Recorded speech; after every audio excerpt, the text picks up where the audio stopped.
तो अगर आप भी अपनी गाड़ी की सर्विस कराने के लिए लेके जा रहे हो सर्विस सेंटर, तो रुकिए, कहीं आपको सर्विस सेंटर वाले बेवकूफ़ तो नहीं बना रही है। लगभग 300 रुपये के सामान का वो 3000 कैसे वसूलते हैं, आज इस वीडियो में पूरा आपको खोल के रख दूंगा। और आप जब अगली बार अपनी कार की सर्विस कराने के लिए लेके जाओगे सर्विस सेंटर में, तो आप वहाँ पर सबसे ज़्यादा चालाक ग्राहक होंगे जो अपनी गाड़ी की। तो वीडियो रात से देखना, बहुत ज़्यादा बारिश आ चुकी है, तो इसलिए हम अंदर चलते हैं, जैसे कि आप देख ही पा रहे हो। तो अब मैं आपको बताता हूँ कि कैसे सर्विस सेंटर वाले हमसे लगभग 300 रुपये का एक पार्ट है और उसका हमसे 3000 वसूल लेते हैं रुपए। तो उसके बारे में पूरा इस वीडियो में एक्सप्लेन करने वाला हूँ। और आपको जब भी आप अपनी कार की सर्विस कराने के लिए लेके जाओ, तो ऐसे ऐसी चीजें बताने वाला हूँ जिससे आपका जो, जैसे पहले लगभग 10-10 हजार रुपये 8-8 हजार रुपये का बिल आया करता था आपकी सर्विस कॉस्ट जो कार की होती थी, अब वो लगभग रह जाएगा लगभग 3-4 हजार रुपये। क्योंकि मैंने पिछली बार जब इसकी सर्विस कराई थी तो मुझे लगभग कॉस्ट पड़ी थी 3500 रुपये फुल कॉस्ट पड़ी थी। और उससे पहले जब मैंने इसकी सर्विस सेंटर में जो इसकी सर्विस कराई थी, लगभग उसकी पड़ी मुझे 9000 रुपये, मतलब सर्विस सिर्फ। और इसमें ऐसे कोई भी मेन पार्ट चेंज नहीं हो, जैसे कि ब्रेक पैड्स हो गए हैं, ऐसे कोई भी चेंज नहीं हुए, फिर भी 8-9 हजार रुपये इसमें जो अल्टो 800 है, इतने ज्यादा पैसे लग चुके हैं सर्विस सेंटर में। सबसे पहले बात कर लेते हैं हम, मतलब कि अपनी कार में जब भी आप सर्विस सेंटर में लेके जाओ अपनी कार को, तो उसमें ऐसी क्या क्या चीजें चेंज कराए जिससे अपनी कार का जो कार भी अच्छी चले और बिल भी बहुत ज्यादा कम आए। जैसे कि मैंने 3500 रुपये में इसकी सर्विस करा ली थी।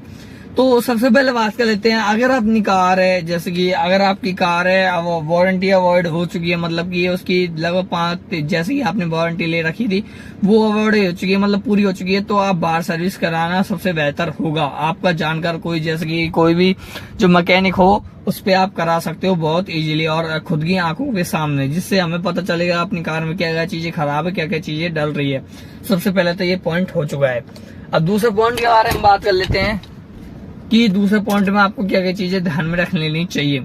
मतलब कि जैसे कि अगर आप सर्विस सेंटर में सर्विस कराना चाहते हो अपनी कार की, तो आपको सबसे पहले तो ये चीजें ध्यान में रखनी चाहिए, अपनी कार में कोई भी एक्स्ट्रा जो पार्ट्स होते हैं उनको मतलब कि नहीं डलवाना चाहिए। जैसे कि अगर अपनी कार की, जो कई सारे लोग ऐसे कहते हैं कि ब्रेक पैड चेंज कर दो, पूरी कार के चारों क्लच प्लेट चेंज कर दो, अपनी कार पिकअप नहीं ले रही है, तो ऐसे लोग होते हैं, मैंने कई बार देखा सर्विस सेंटर में जब मैं अपनी कार की सर्विस कराने के लिए लेके जाता हूँ। तो आपको ये नहीं करना है, क्योंकि इससे जब हमारी जो सर्विस कॉस्ट है लगभग 20 से 25 हजार में ऐसे चेंज करवाओगे तो पहुंच जाएगी। तो आपको सिंपली करना क्या है, जो चीजें खराब हो अपनी कार में वो चीजें आपको डलवानी है। जैसे कि अगर अपनी कार के जो, सबसे पहले तो ब्रेक पैड्स चेक कराने लेने हैं, मतलब कि ब्रेक पैड्स अगर चल सकते हैं अगर अपनी कार की अगली सर्विस तक, तो आपको चला लेने हैं, क्योंकि इससे हमारे जो ब्रेक पैड्स हैं, वो भी पूरी तरीके से घिस जाएंगे, मतलब कि अपने जो पैसा वसूल हो जाएगा ब्रेक पैड्स का पहले जो डलवाया था हमने। और उस दूसरा फायदा हमें ये भी होगा, अगली सर्विस पे हम चेंज कराएंगे, जिससे हमारी जो ये सर्विस है उसकी कॉस्ट भी कम आएगी।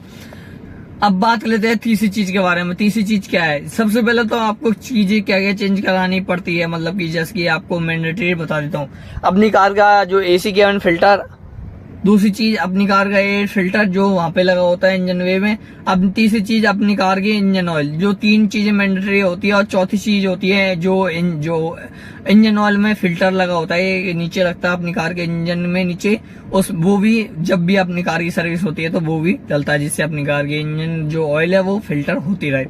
4 चीजें तो मैंडेटरी हो गई। अगर अपनी कार में 5 चीज के बारे में बात करें तो सर्विस सेंटर में सर्विस में क्या चीज चेंज होती है, वो होता है अपनी कार का कूलेंट। अगर अपनी कार का कूलेंट मतलब कि लगभग 1-1.5 साल तक आराम से चल जाता है, अगर आप अपनी कार को इतनी ज्यादा टाइम नहीं करते हो तो मतलब कि 1 साल तक आराम से चलता है। अगर अपनी कार में आप जल्दी एक बार आपको कूलेंट भी चेक करा लेना है, अगर अपनी कार में कूलेंट चेंज करवाने से पहले, क्योंकि एक कूलेंट की बोतल लगभग 500-600 रुपए की आ जाती है। तो आपको ये चीजें ध्यान रखनी है, क्योंकि ये इससे भी अपनी कार की जो सर्विस सेंटर वाली सर्विस वाली जो कॉस्ट होती है वो बढ़ जाती है, तो इसको भी आपको चेक कर लेनी है। तो अब कर लेते हैं शांति से बात, क्योंकि बाहर तो बारिश आ रही थी तो मैंने अपनी कार पार्किंग में खड़ी कर ली है। तो अब सबसे पहले बात कर लेते हैं सर्विस सेंटर वाले हमें कैसे लूटते हैं। सबसे पहली बात, वो कई सारी चीजों से हमें लूटते हैं। जैसे कि सबसे पहले तो वो कहते हैं क्या है, अपनी कार की जो AC है उसको चेक कर लेता हूँ, मतलब कि अगर AC की जो कूलिंग है वो कहते हैं कि सबसे पहले तो वो कहते हैं कि जो अपनी कार की जो एसी है उसकी कूलिंग को चेक कर लेते हैं, मतलब कि एसी में अगर गैस कम होगी तो गैस डाल देते हैं, मतलब कि अगर अपनी कार की एसी परफेक्ट चल रही है फिर भी वो कहते हैं, और वो कई बार तो कर देते हैं बिना पूछे ही।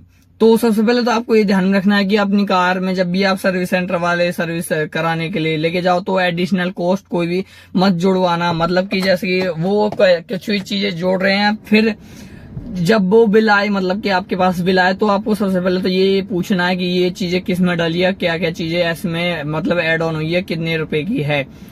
दूसरी चीज, वो जब भी कहे अपनी कार की जो बैटरी है उसको मतलब रिचार्ज कर दो, या फिर उसको चेक कर लो फुल, जो अपनी कार में फुल जो बैटरी है वो खराब हो चुकी है या फिर नहीं हुई है, आगे दिक्कत देगी या फिर नहीं देगी। तो आपको ये चीजें नहीं करवानी है, क्योंकि मैं भी कई बार ठग चुका हूँ अपनी कार को जब सर्विस सेंटर में लेके जाता हूँ सर्विस कराने के लिए। वो एडिशनल कॉस्ट डाल देते हैं कुछ भी तरह की, मतलब बैटरी हमने ये करिए वो करिए, मतलब कुछ भी। तो इसलिए सबसे पहले तो आपको ये चीजें बचना है कि कोई भी एडिशनल कॉस्ट नहीं डलवानी है अपनी कार में जब भी आप बिल जो सर्विस सेंटर कराने के लिए लेके जाओ। तीसरी चीज जो कॉमन होती है, जब भी आप अपनी कार को लेके जाओगे सर्विस सेंटर वालों के पास, तो वो कहेंगे कि अपनी कार में जो ओवीडी स्कैनर होता है उसको लगा के चेक कर लेता हूँ अपनी कार में कोई प्रॉब्लम है फिर नहीं है। तो आपको नहीं लगवाना जब तक अपनी कार में किसी तरह की जो वार्निंग लाइट्स यहाँ पे जल रही है यहाँ पे, या फिर किसी तरह की कोई प्रॉब्लम नहीं आती, जब तक आपको ओवीडी स्कैनर आपकी अपनी कार में नहीं लगवाना है। इससे बहुत ज्यादा बड़ी प्रॉब्लम होगी, आपकी जो एडिशनल जो सर्विस कॉस्ट है वो बहुत ज्यादा बढ़ जाएगी, क्योंकि वो लगभग 600 रुपए से 1000 रुपए तक चार्ज कर लेते हैं, या फिर कई सारे जो डीलरशिप है वो भी बहुत ज्यादा चार्ज करते हैं जो ओवीडी स्कैनर लगाने के। तो ये फ्री फंड में आपके रुपए जाएंगे, कोई वेस्ट ऑफ बनी है बिल्कुल भी, जब तक प्रॉब्लम ना आए जब तक आपको नहीं डलवाना है अपनी कार में, मतलब चेक नहीं करवाना है। और चीजों के बारे में बात लेते हैं जिससे सबसे ज्यादा जो अपनी सर्विस सेंटर वाले हैं वो हमें लूटते हैं। अगर अपनी कार में कोई चीजें 100% खराब नहीं हुई है अभी तक, तो उसको आपको चेंज नहीं करवाना है, नहीं तो आपको बहुत ज्यादा फटका पड़ सकता है। क्योंकि वो करते क्या है कि थोड़े बहुत जो डिस्क पैड होते हैं वो घिसे चेंज करो, नहीं ऐसे नहीं करना है आपको, क्योंकि जब तक डिस्क पैड पूरे ना घिसे तब तक आपको चेंज नहीं करने। इससे हमें दो फायदा होगा, एक तो अपनी कार है मतलब जो डिस्क पैड है वो पहले के लगे हुए हैं वो भी काम में आ जाएंगे, दूसरी चीज हमारी सर्विस कॉस्ट भी कम आएगी, और अगली बार हम सर्विस पे चेंज भी करवा सकते हो, जिससे सर्विस कॉस्ट अगली जो कम भी आएगी और आपकी कार बढ़िया चलेगी कम पैसे खर्चों में। तो आपको सबसे पहले तो ये चीजें कर लेनी है। वीडियो में बताते हैं, वीडियो में धन्यवाद, थैंक यू सो मच। अगर आपकी अच्छी लगी चैनल को जरूर से सब्सक्राइब कर देना। वीडियो में धन्यवाद, थैंक यू सो मच।